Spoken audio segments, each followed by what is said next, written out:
Good afternoon. My name is Dylan, and today for my Marketing and Society project, I'm going to talk about marketing and human well-being in today's age of digital transformation. To start, I'm going to touch upon a few key topics. First of all, marketing plays a massive role in the world that we wish to see. Because marketing is often a point of first contact for customers or potential consumers, the world that we're surrounded with is with marketing messages.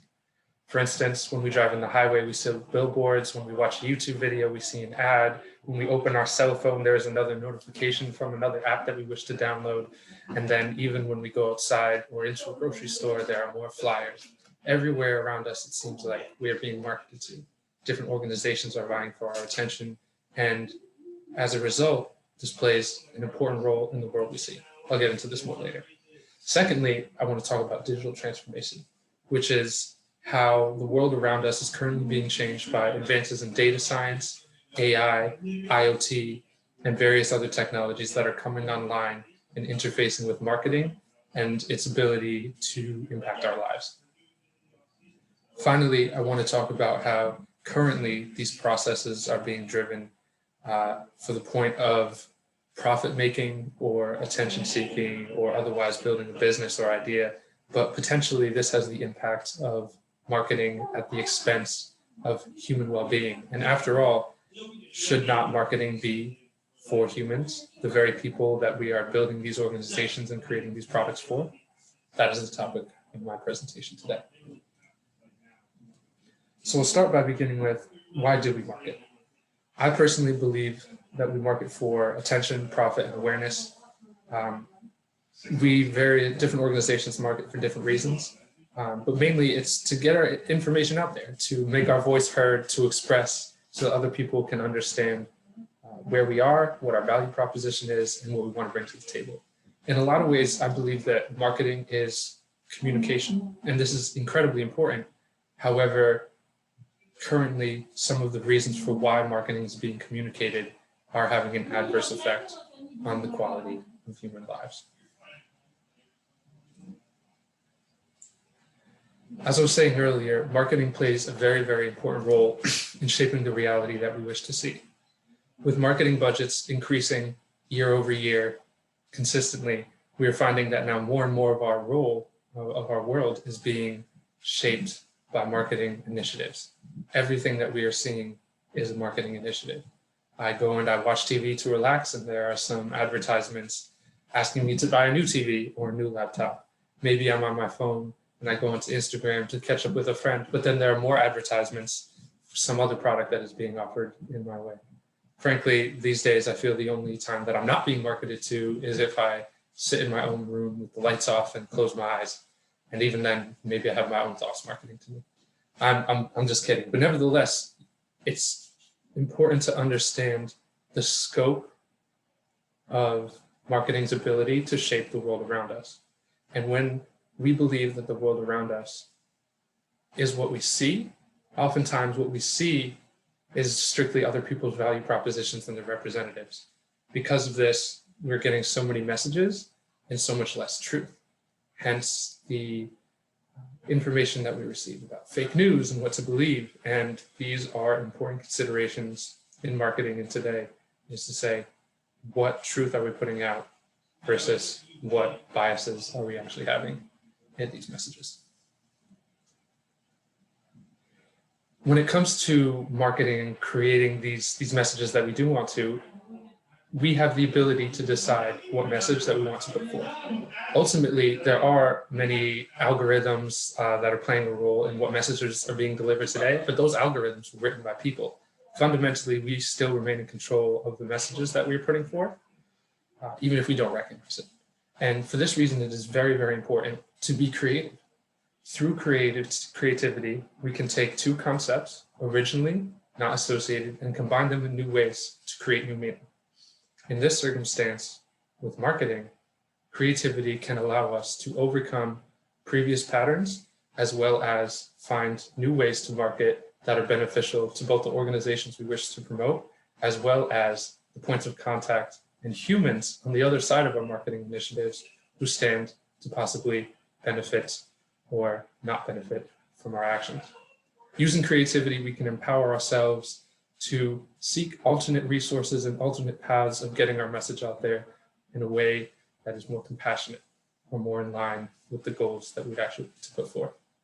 Ultimately, my message is not to say that we should market in any particular way, although I do have a bias for compassion, but it's simply to say that creativity has the potential to change the way we market.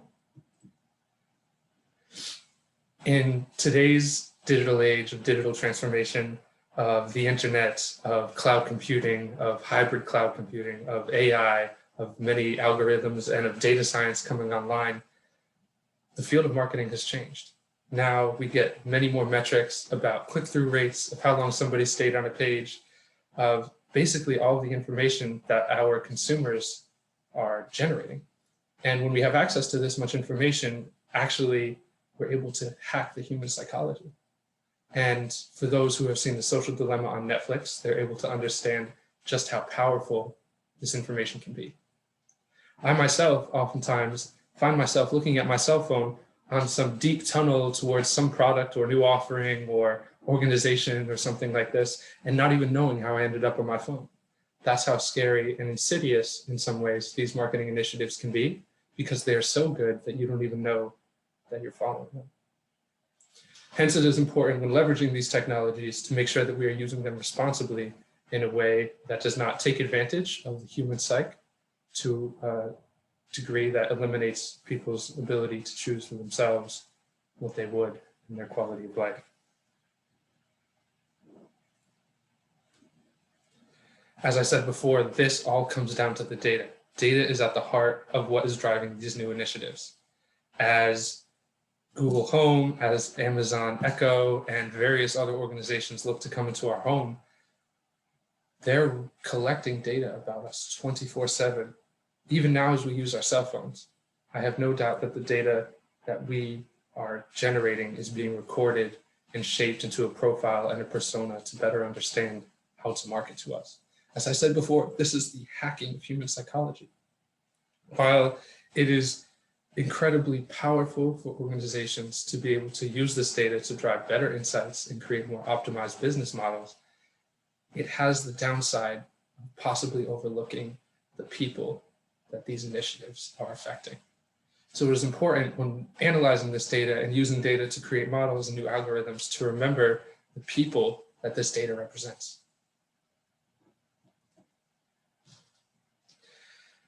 To summarize on some of the challenges that I've talked about, currently, more and more of our world is being shaped by marketing.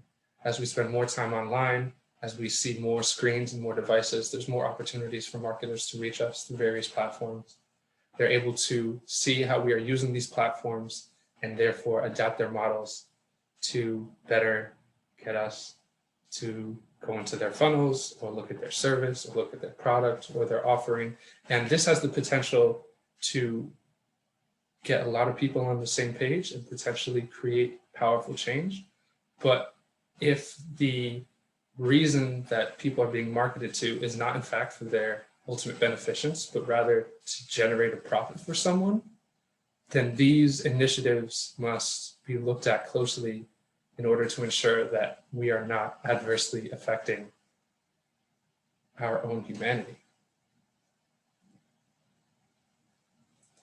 So how do we address these challenges? What is the actual purpose of this presentation? In my belief, it starts with you and it ends with all of us. For me, it starts with me and it ends with all of us, because we get to decide. As I said before, just as much as data science is playing a role in the world we shape now, we still have the ability to shape the world through our creativity. As we become more aware of the dynamics that are at play when we are being marketed to, we stand less of a chance of having our psychology being hacked because we are more conscientious of the ways in which different organizations and initiatives are affecting us. As we become more aware and more empowered to play a role in creating those realities, I believe it is imperative that we must consider the humans that these initiatives are affecting. We must look at whether our marketing is something that just stands in a silo, or rather something that has a profound impact on the way that people view themselves in their lives. For instance, many beauty brands have spent so much time crafting this version of a model or someone that little girls would like to be. And in doing so, it's created a massive trend of body dysmorphia. In looking compassionately at the effect that our actions can have, we stand a better chance in playing a role in addressing these challenges that I've discussed today. Lastly, I've included a picture of a dance festival I attended last New Year's. And it's quite interesting to see how 2020 has changed our lives since a year ago.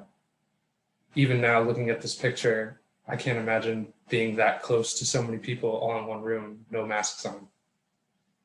It's amazing to see how since then, with the onset of COVID, more and more of our world has transitioned online and become digital. And it's amazing to see how marketing plays an intense role in creating this world that we wish to see. So we have the option of marketing for profit without consideration for human life, or we have the option of marketing to create the kinds of worlds and experiences we'd like to see. Which will you choose?